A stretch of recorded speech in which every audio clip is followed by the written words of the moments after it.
Le secret d'Osiris est l'histoire d'un archéologue français, Maxime de la Tour, qui découvre sur le plateau de Gizeh la chambre funéraire du dieu Osiris. À l'intérieur du sarcophage du dieu se trouve un rouleau de papyrus. Et ce rouleau de papyrus s'avère être le premier texte de sagesse de l'Égypte ancienne, l'enseignement primordial.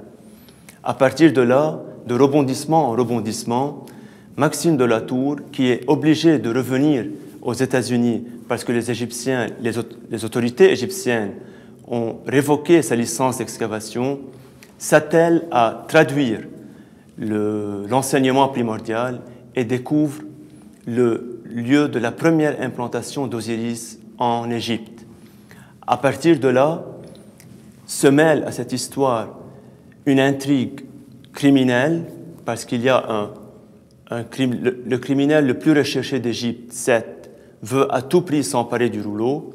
Les autorités égyptiennes, bien sûr, s'en mêlent, le gouvernement américain s'en mêle, et donc très vite, l'intrigue devient archéologique d'une part, historique d'autre part, criminelle et politique.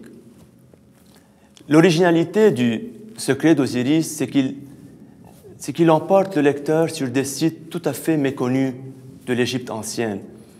On a toujours été habitué aux pyramides et aux temples, et à Ramsès II et à Khéops. Ici, c'est tout à fait différent. Ici, il s'agit du dieu Osiris directement. Il s'agit de sites archéologiques tout à fait méconnus, comme le puits d'Osiris sur le plateau de Gizeh, qui est une construction monumentale souterraine qui s'enfonce à plus de 35 mètres sous terre, et d'autre part, un autre site archéologique, le site de Nabta Playa en plein désert du Sahara. À partir de là, à tout cela aussi, il faut ajouter le fait que l'histoire porte aussi sur la région du Sahara avant que celui-ci ne devienne un désert, parce que le Sahara était fertile. Cette histoire entraînera Maxime de la Tour vers la profondeur de l'histoire égyptienne. Il découvrira la source de la civilisation égyptienne. Bonne lecture.